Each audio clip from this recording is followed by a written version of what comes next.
We'd like to invite our listeners to attend our annual benefit dinner for the Doc Booth Foundation on April 12th at 6 p.m. at the Dixie Convention Center. This year, we're honoring the great Mary Esther Staley Putnam, who has been a pillar in this community.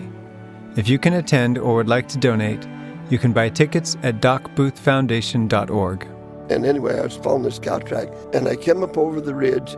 The sun was just peeking underneath the clouds in the west and shooting across the valley. It just illuminated this whole valley, this whole Dixie area, a whole kaleidoscope of colors. It brought tears to my eyes just looking at that. It was a spiritual experience. Once I lived in Cottonwood and owned a little farm. When they called me down to Dixie, it caused me much alarm. To hoe the cane and cotton, I right away must go. But the reason why they sent me, I'm sure I do not know. Welcome to Not Forgotten, a weekly podcast sharing the stories of a place known as Utah's Dixie, and brought to you by the Doc Booth Foundation.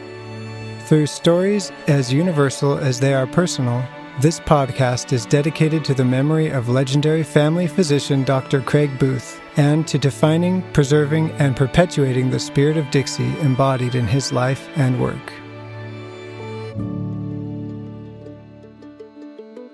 Hi, I'm Lyman Hafen, host of the Not Forgotten podcast. For more than 40 years, I've been writing and publishing with the intent of connecting landscape and story in the American Southwest. I believe the words spoken by a character in a story by Barry Lopez. Everything is held together by stories, he said. That is all that is holding us together, stories and compassion.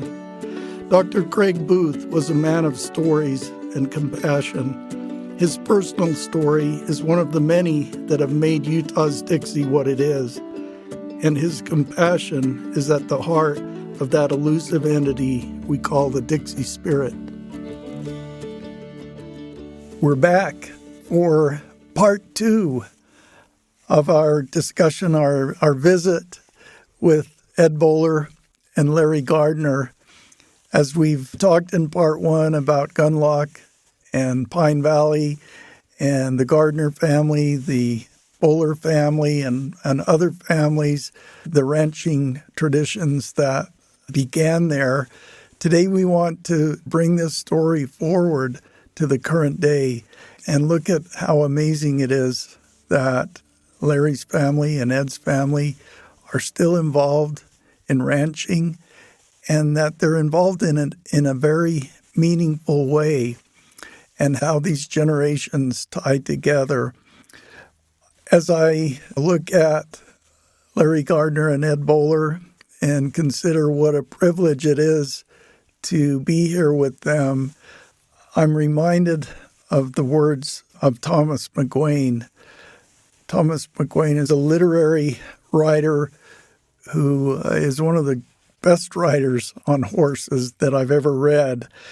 I read this line from his work 30, maybe 40 years ago, and it's always stayed with me, and I think it's a great way to express what I feel today. The fragility of horses helps us see the difference between what is there in flesh and what is there in spirit. Men who have spent their lives with horses remember those spirits perfectly, and in that distinction lies an intimation of mortality that makes stockmen of every kind powerful company. And today, Ricky and I are in powerful company as we continue our visit with Larry and Ed. When you think about when we were younger, everybody had a horse or access to a horse. Either if their family didn't have one, then granddad did, or their neighbor, or everybody had horses, and almost everybody had a few head of cattle, had to have something to survive. Everybody had a milk cow. Everybody, the barns in St. George, all the yards had the A.K. Hafen home had a barn behind it, and everybody else had barns, and they survived by Well, the old adage, you sell the best and eat the rest. You had to raise your own food, and so a lot of people were in the ranching business. And as it mushroomed, some preferred that and expanded and did what they could. Many left the country because there wasn't enough room for them to ranch here. But I'd like to get a little bit into where both of you are today, because I know you're still ranching, and how where you are today connects back to those originals. But I also wanted to talk about Dean and Marie and Truman and Laura, and the fact that they were ranchers. That was their livelihood, but they were civic leaders, they were church leaders, they were business people, and in Laura's case, perhaps my favorite teacher ever, Laura Bowler. And I remember riding in the pickup to a rodeo with Dean Gardner. Being with him is one of the greatest memories of my life. I can still just feel how good I felt with him riding in that truck. And I remember Truman Bowler and the impact he had on my life in many ways. What I remember most is his voice coming out of the speakers at the rodeos. But then I remember Laura as perhaps my most dear and wonderful teacher. These are all people who came down through this legacy, this ranching and cowboy legacy, but their lives weren't completely consumed with ranching. They served in the community, they served in the church, they made their mark in so many ways. And I'm not necessarily trying to elicit a response from you. I'm just wanting to share that because, I mean, what is that? It's pretty special. it's an interesting perspective that you have there, Lyman. Obviously, we love our folks, and I loved Ed's folks too, and your folks. Knew them all, but that transition, and you ask us about the transition of how we got from there to here, and I just think back to when we were kids. I'm going to come to your dad in a minute, Ed, but when we were kids, we loved to ranch, and we loved to go with Dad, and anything to do horseback, we were all over it, and we all had our favorite horses, and you did, I did, Dad did. It was just part of what we did, but when we worked hard all day, we thought it was the best life ever. And yet we got to a point where, as older people in Pine Valley started to die off or couldn't make it, they'd come to Dad. And Rex Gardner came to Dad. Will you buy me out? No, I can't afford to. So he sold to Malin Cox. Malin Cox came to Dad. Dean, will you buy me out? No, I can't. And I said, Dad, you got to buy Malin. He said, can't. Malin can't make it. What makes you think we can make it? So he didn't. And then Earl Snow and Levi Snow bought Malins and Rexes, and anyway, it started to consolidate, and we got to the point where Dad tried to buy Granddad out, and Granddad wasn't ready to sell, and Dad said, well, I've got to get a job. I can either get bigger and provide for my family, or I've got to get a job in town. Granddad said he wasn't ready to sell, and Dad said, well, I guess I'll have to sell the ranch then, and we begged. I remember that day when we gathered around the front room table in our little white house in Pine Valley, and Dad broke the news to us that he's going to sell the ranch, and we all had to come apart, and we begged him not to, and I volunteered. I said, well, Dad, you can't sell the ranch. Let us run it. So here I am, 14 at this time, same age as Ruby, and I didn't put that all together at the time, but Alan was a year and a half older, and Lynn was a year and a half younger, and I said, let us water and do the irrigating and fence fix and moving cows and packing salt, and you help us on weekends. And after a lot of thought and discussion, we had family prayer, and I already had my answer. I was just hoping they'd get theirs, and they did, and so we kept the ranch, and that was a great moment. Kept us involved, and I guess I'd say it from a selfish side. Dad and Klaus Burgess were the only two of the fourth generation that stayed in ranching in Pine Valley full time. Now, obviously, Earl came back, but he was the only one that was there all the time. And of our family, I've been the only one that's been there my whole life in the summertime.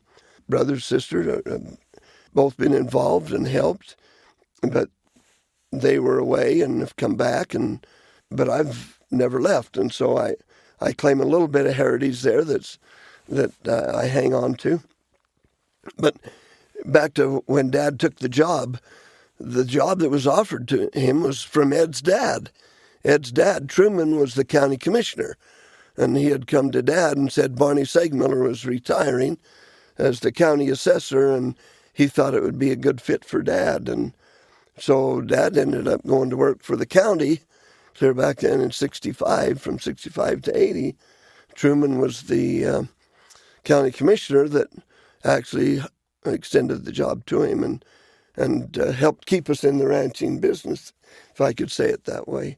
So that was kind of an interesting connection here. I mean, this whole generational thing, this pattern is still in place. Larry, you are a member of the St. George City Council. You were a leader, a community leader during some of the most momentous changes in our city. You're a cowboy at heart, but you took this civic duty seriously and in a really wonderful way, just like your dad and just like your ancestors. And you've also been an educator, and you've done all the things you need to do so that you can also be a rancher. Takes a lot of things to support a habit. Is that what you're saying? And then I look at Ed, and I see the legacy of his parents, and then his own legacy as a businessman.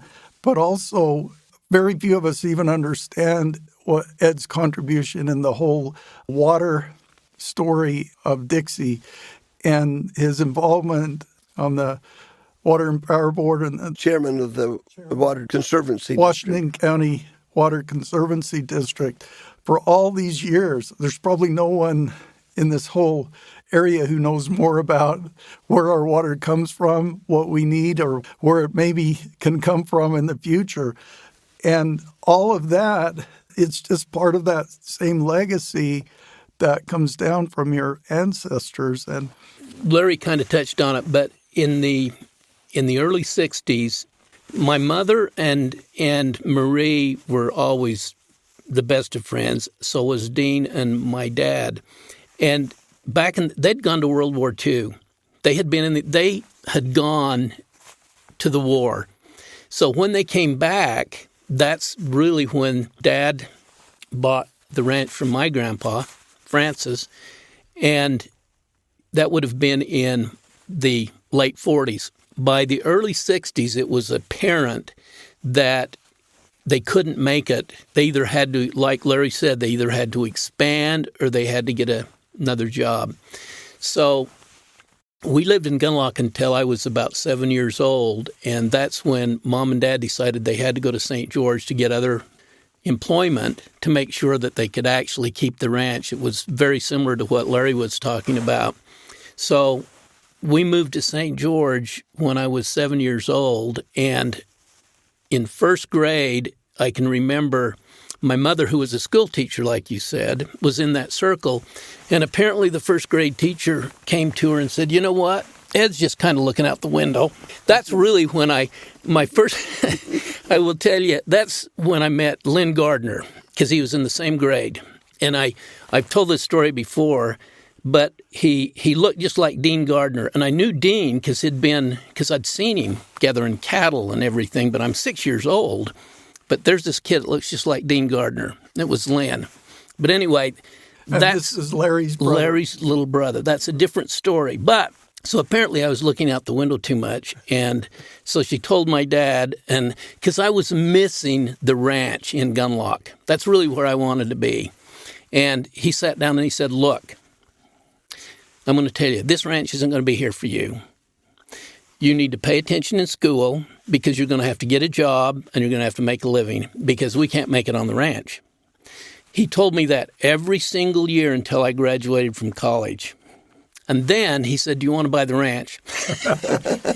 So that's kind of because I always enjoyed being at the ranch. I loved it. I loved being with my dad. I loved being with all of the people that ran cattle, the Santa Clara crew, the Central boys, the Enterprise guys, all of them. I loved everything about it. I loved the fall gather. I loved the spring gather when everybody's cattle were mixed and we would lock them up in the post corral and everybody'd come and get them. I just loved the whole feel of the ranch and still today.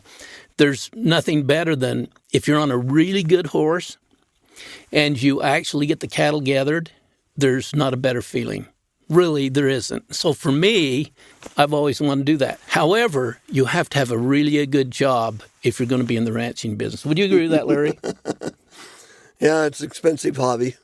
However, I don't want us to miss the fact that ranching has had a significant contribution to the economic growth of Washington County. And if you start to put the numbers to it, it really is kind of appalling when you think of how many, well, we look at mining as taking a resource from the ground, and how that wealth blesses a community, whether it's coal or whether it's iron or whether it's copper or whatever else. But you take a cow, and it's the same thing, and they're harvesting a renewable resource of grass or brush, black brush, sagebrush, and they turn it into greenbacks.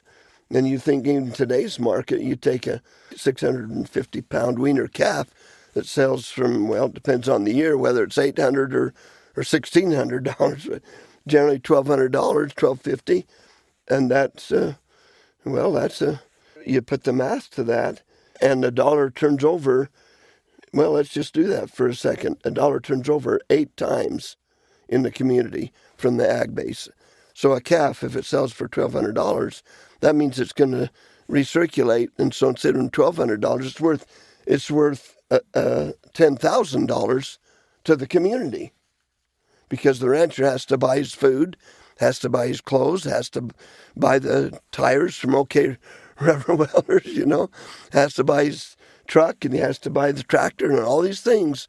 But that money just keeps circulating in the community. So it's really that calf out on the range, if the community could look at that, is worth $10,000 to the community, and then you times it by 100 and then by 1,000, you've got a pretty significant economic impact that even ranching has today, even though there's not as many ranchers out there, and that money doesn't go to the ranchers. Well, it goes through the ranchers, but it goes to the community because you have that money to live on.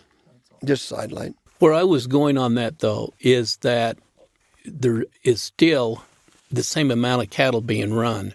It's just that as families grew, there wasn't enough for everybody to take their part. So you either had to expand or you had to have other off-farm income to help support what you had because you had too many families, But when you go back to my point about Washington County in particular, is that really you didn't have huge dry farms.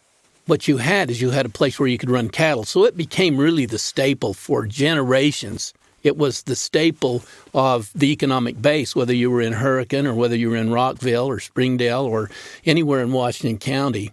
Those little herds of cattle, whether it was a milk cow or that was your cash crop to sell to get the kids into school, to buy their shoes and their clothes and everything else back in the day, back in my day. So it was, and it is still a big economic impact. It's just that as families grow, generally you can't split that herd up into small enough pieces. So it was back in the 60s is when we really started to see that, when all the boys came home from the war. That would be my take on it. Probably. I'm going to back up a little, Ed. I'm just thinking about when you were talking about how you felt at roundup time, and I know my feelings were the same. And when we used to get cattle, of course, we had our winter ranges. We ran our cattle in Pine Valley in the fields, and then we'd turn them on the mountain, and they were on the mountain till October. But in the winter, we'd bring them down. The winter range was above town, which we called the Big Sand.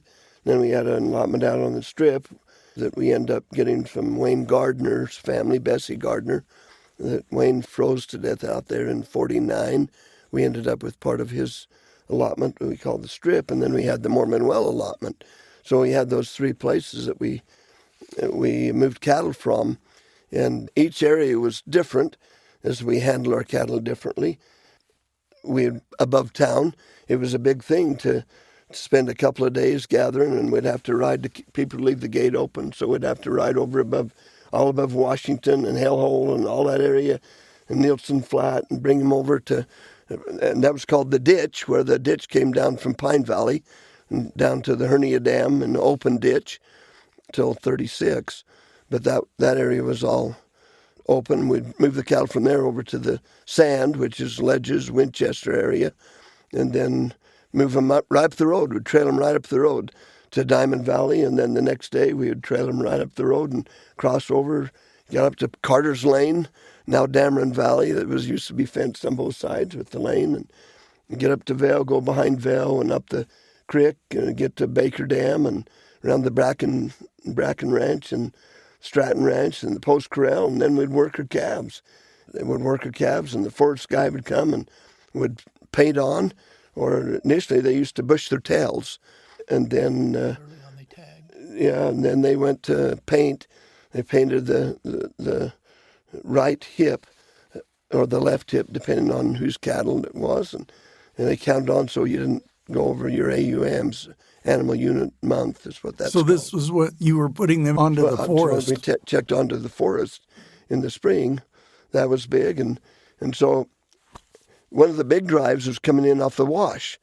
They would go for a full week. When Dad was young, he told me that when the night he graduated, the next day he went down to the fields here in St. George, down to the Cox Field that's now being developed down just north of Segmiller Park in the Washington Fields area, caught one horse and drove the rest of them back to his folks' house, which was just barely south of, half a block south of Woodward, and put them in the corral there for the night. The next morning, he drove them out west of the Black Hill and up Bluff Street, clear into Pine Valley. Took all day. The next day, they put shoes on them. The next day, they went with the chuck wagon and everything else on out to the Beaver Dam Wash, and they went clear out.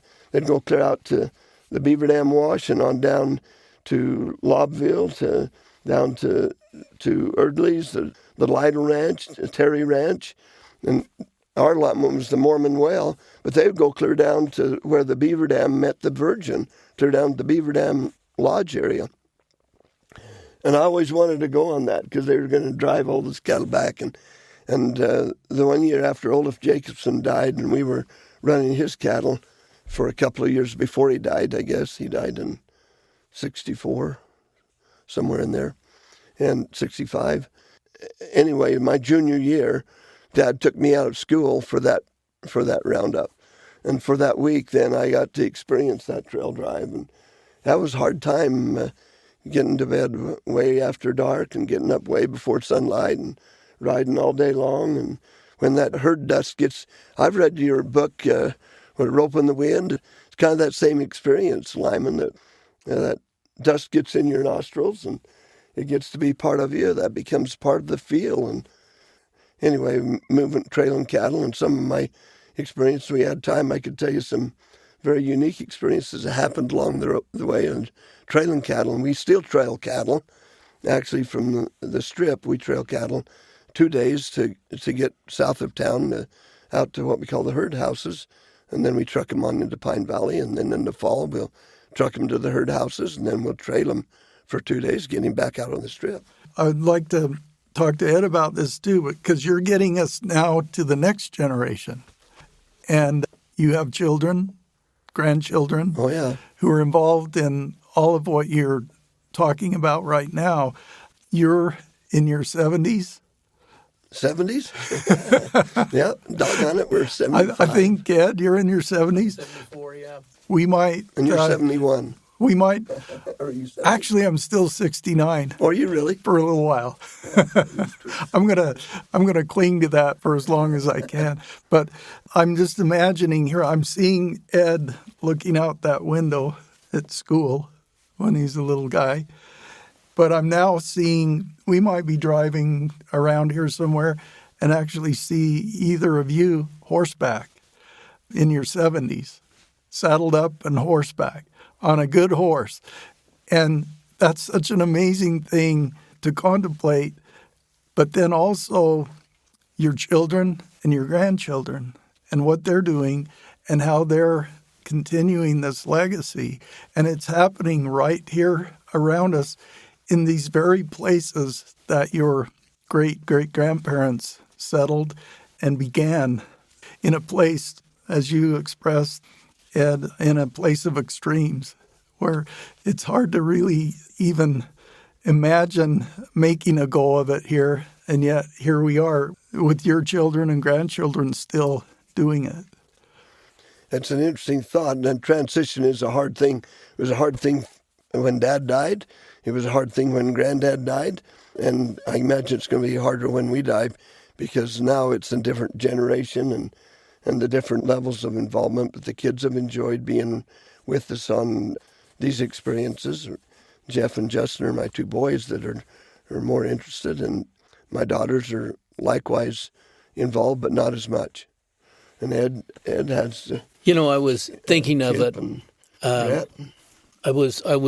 I'll tell you one of the things when I was younger that I just loved when you talk about, all of the Cowboys. So when the boys came back from the war, they started the 4th of July rodeo. That was in 1945. I was born in 51. So by the time I was 6 or 7 years old, my earliest recollections, because I loved the 4th of July rodeo, because you had, Dean was always there. There was Dean, Clayton Atkin, Eldon and Kelton Hafen. From my earliest recollection, I can always remember them over the announcers, Eldon and Kelton Hafen, team roping, and the Brackens and the Holtz and the Esplins from the strip, and the Atkins and the Shelleys and the Welches and the Blakes. Hollis roped forever, and the Blakes were all there, and so it was just.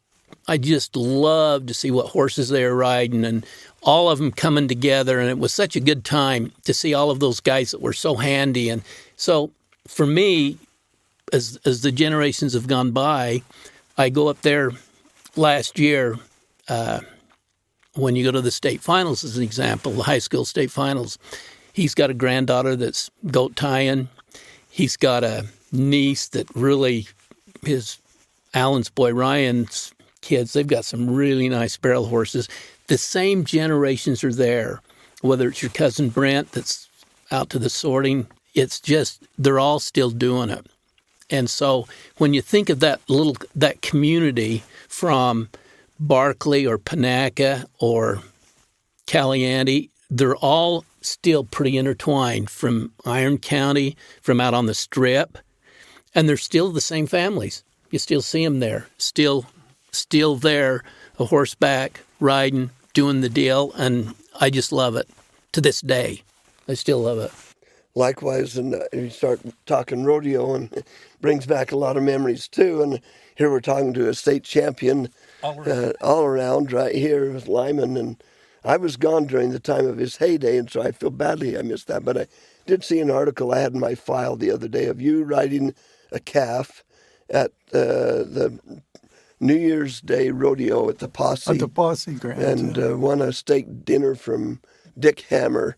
And so you started your riding way early too, Lyman. Yeah, those are great memories. And we all grew up in this suburban community. Our houses were where everybody else's houses were, but we had this magical connection to that cowboy world out there that was pretty special. I will say, I went to Lyman's office one day, and he, in his office, I don't know if you still have it there, but it's the picture of you on your bareback horse when he won the all-around, the state all-around. And I know the picture. And I saw that, and I thought, that is so cool, that picture. And, winning the high school all-around is not an easy task, I will tell you. And so Larry actually was state championship team roper with Brent Atkin. And it's just been fun as the generations have gone forward, that they're still doing it. And your son, Kip, who was a national champion, tie-down cap roper, which to me, that was that was my greatest dream, to be able to do something on a national level, and Kip did it. And that's The whole community so awesome. celebrated. Yeah, that was really fun for everybody in town. That was fun. We latched on to that, just like you mentioned Lionel Hollins the other day on your last podcast. I like that.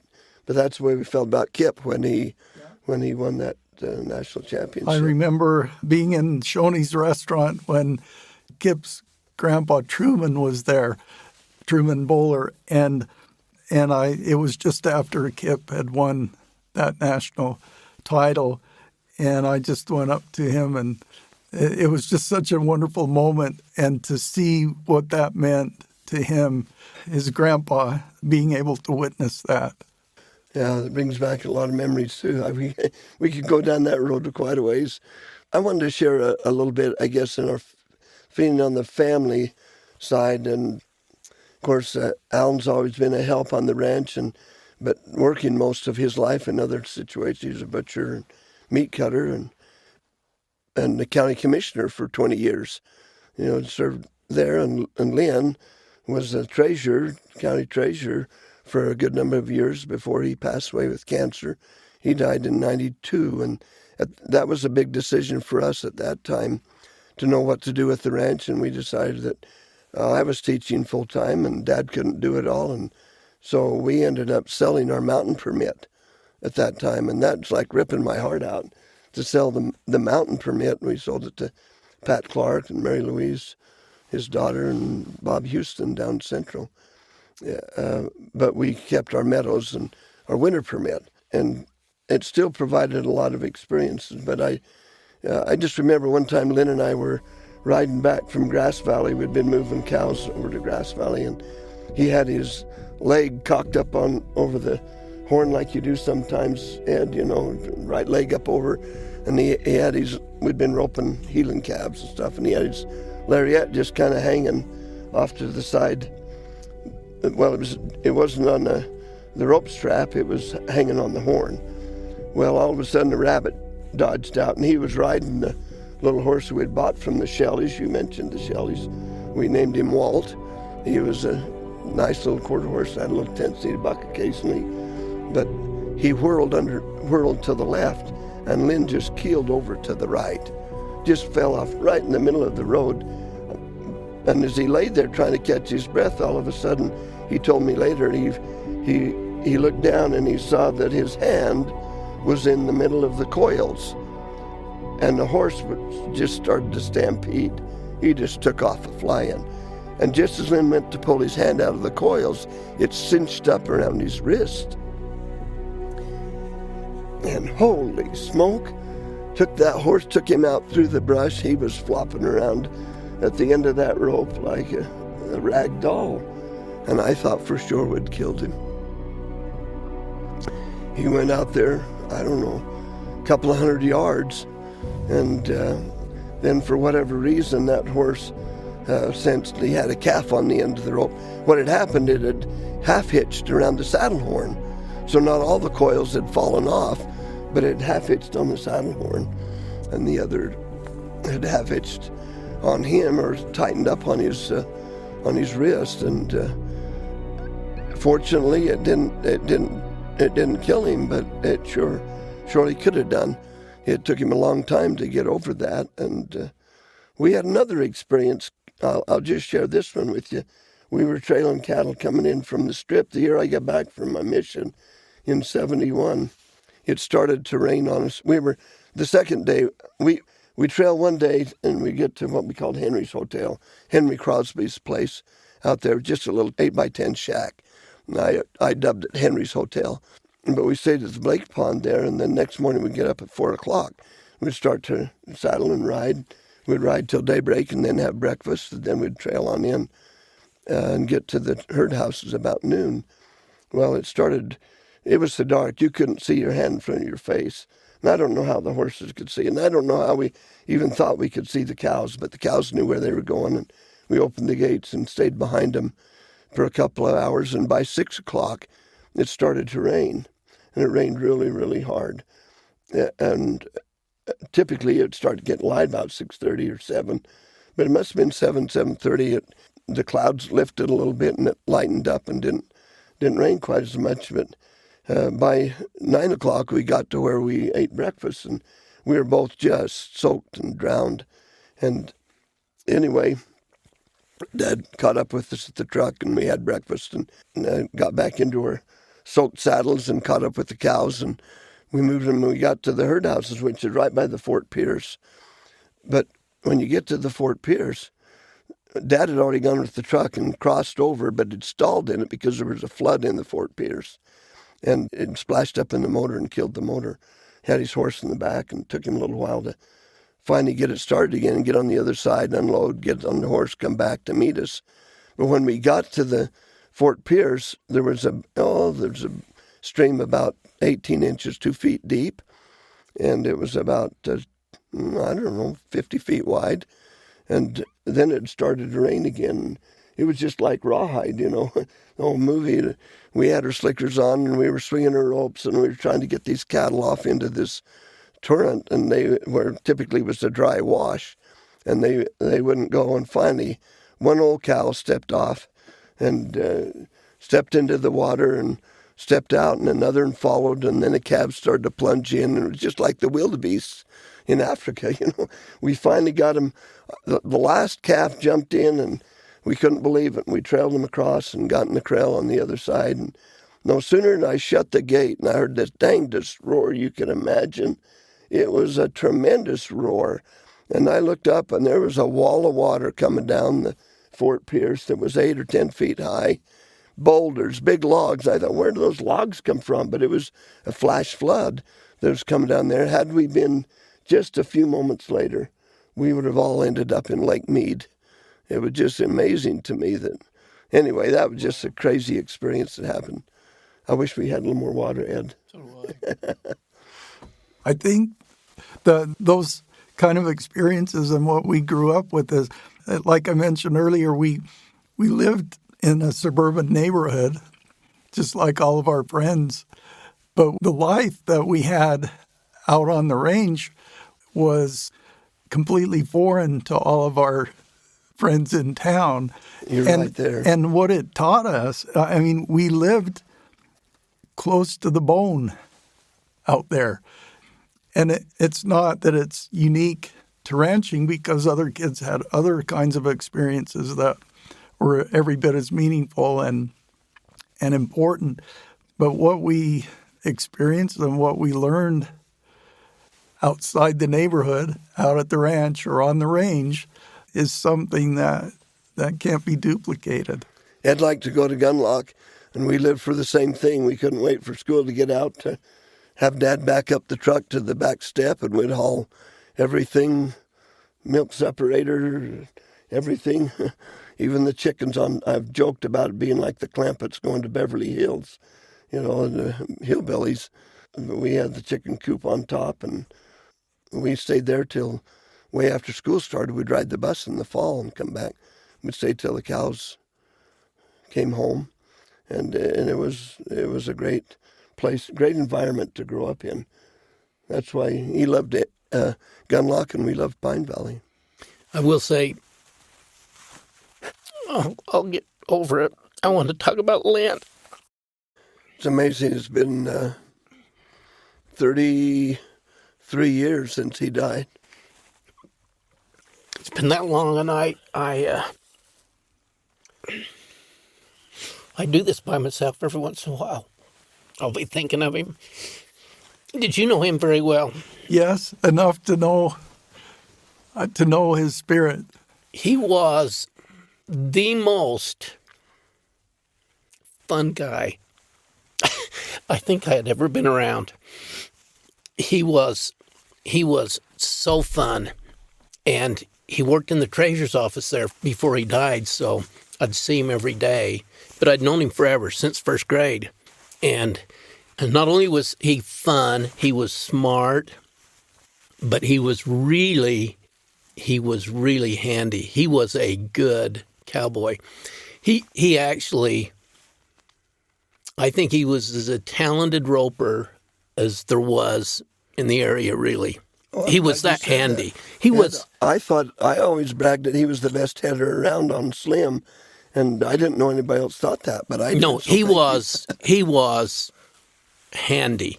He could really do anything, and he was a good horseman, and he was a good stockman. I mean, he could do the deal. He was as good a cowboy as I'd ever seen, and so he and I had just such great experiences, and so.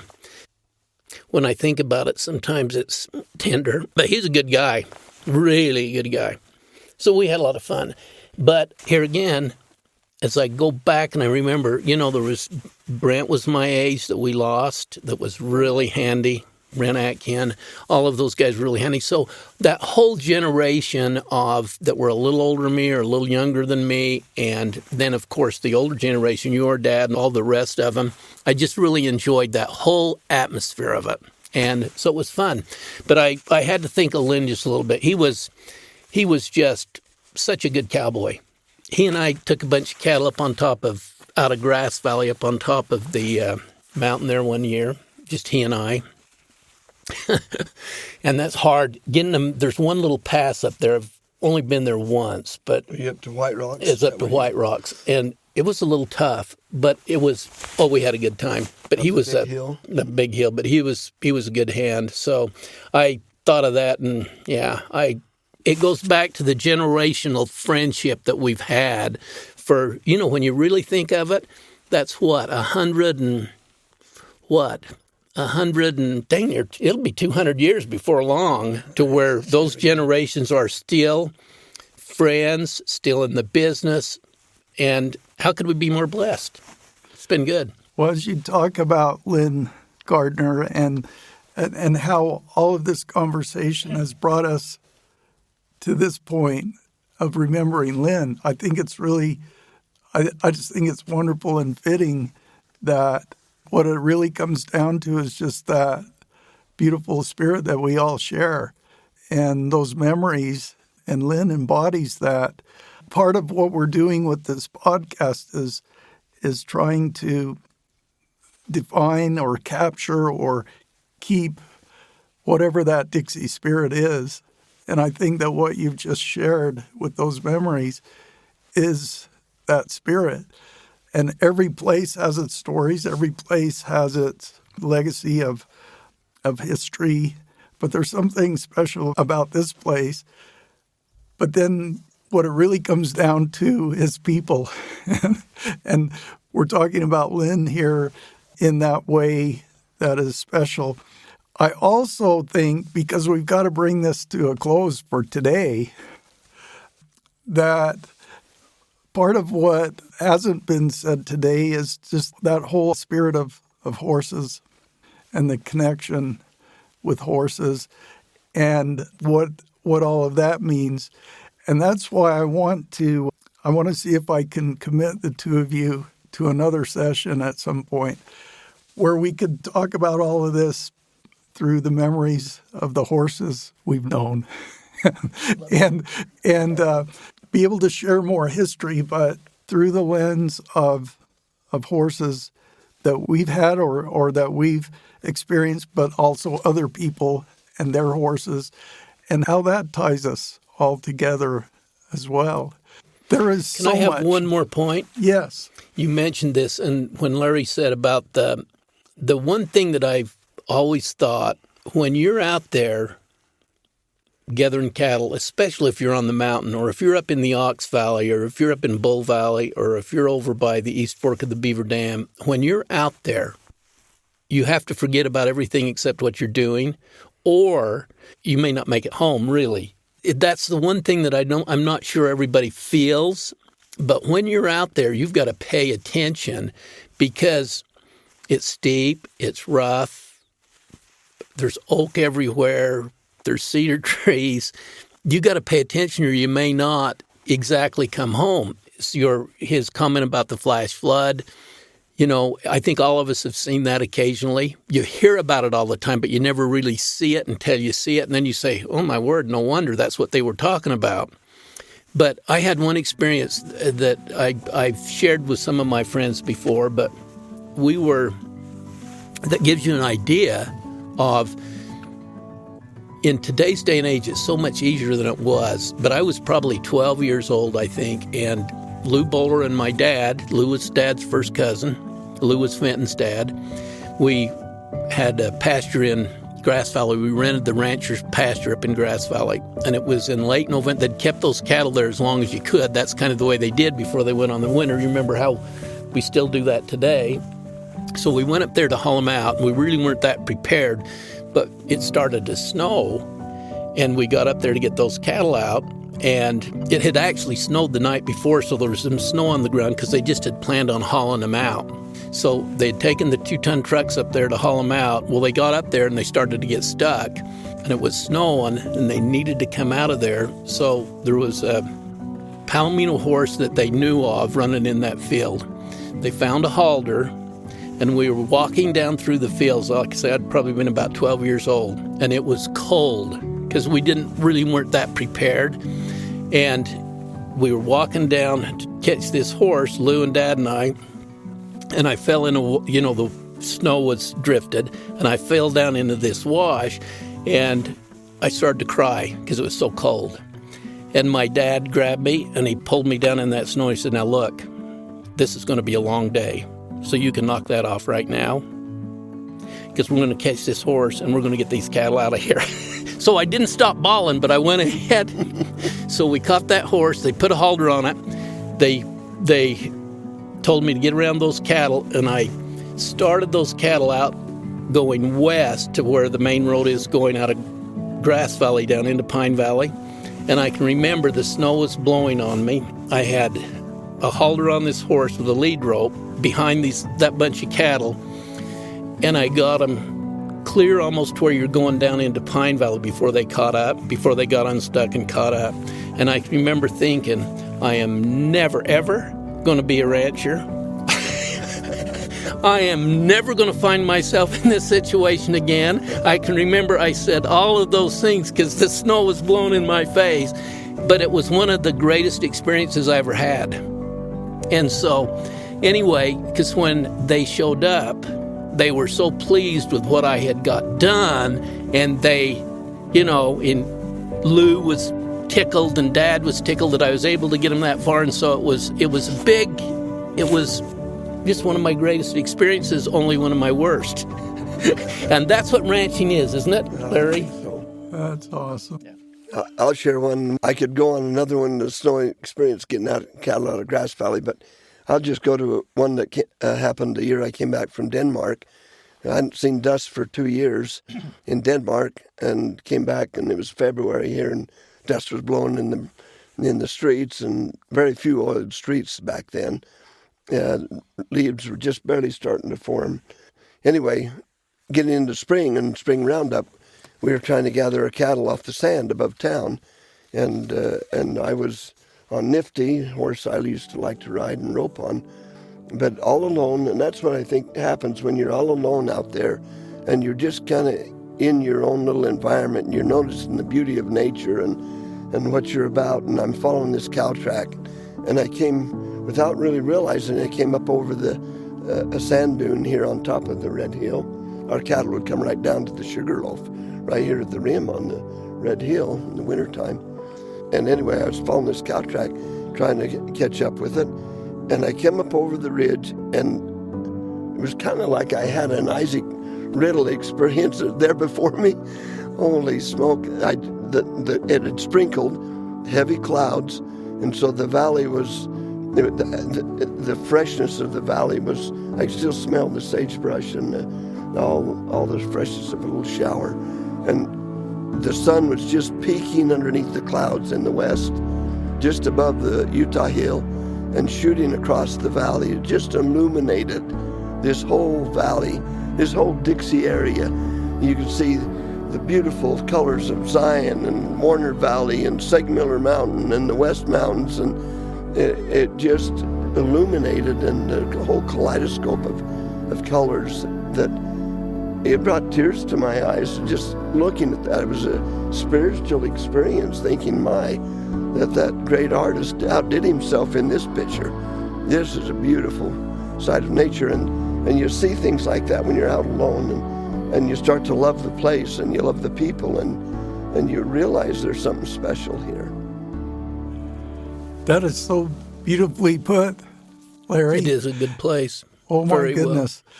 This hour has been awesome. I would love to go on, and I think I've committed the two of you to go on at a future date. In the meantime, I think we could just close with that idea, Ed, of paying attention, and how all of this is a matter of paying attention to what got us to here, to the stories that are sacred, and to the meaning of all of this, because if we don't pay attention to it, we'll lose it. And I appreciate so much, the two of you, what you've shared today and the spirit in which you've shared it. Thank you. Thank you, Lyman. Thank you. The Doc Booth Foundation is dedicated to empowering individuals through educational opportunities and promoting mental health advocacy.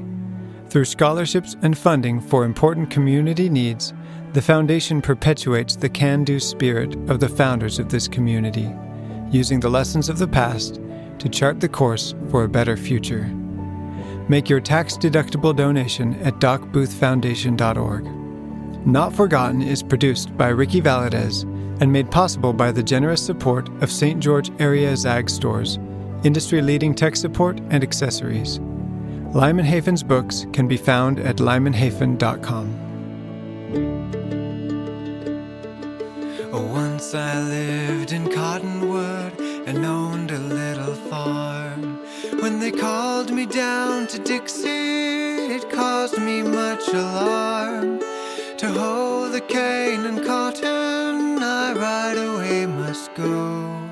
But the reason why they sent me, I'm sure I do not know. We came to Dixie